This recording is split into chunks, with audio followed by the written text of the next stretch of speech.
If you've had a PPI payout after July 2017, it is quite possible you were only refunded a partial amount of the compensation that you may be entitled to.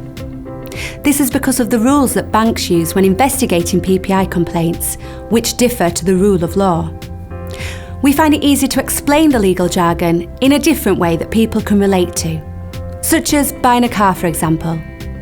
So, let's say that you go to buy a car from a garage, and the car is for sale for £10,000. Now let's say that the salesperson told you that the car was only worth £3,000 and the rest of the money was to be kept by the salesperson as a commission.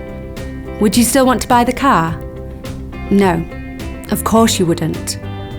Also, how would you have felt if the salesperson didn't tell you that they were keeping £7,000 and that the car was only worth £3,000? Would you consider that to be unfair? Basically, this is what has happened when banks sold PPI policies to customers. On average, banks were keeping 67% commission, and we haven't seen one instance where a bank had told the customer of this at the time it was selling the PPI policy. We believe that this is unfair, and so did the Supreme Court in 2014, when ruling on a case where a bank had kept 72% as commission and had not told the customer. However, the rule that the Financial Conduct Authority imposed was that the banks only had to refund the difference over 50%.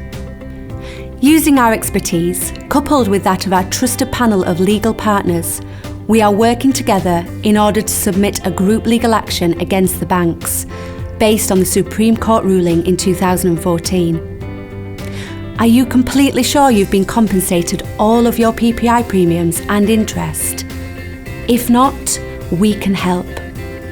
There have already been some huge successes via the courts, and we can carry out a completely free, no obligation check to see if you may also qualify.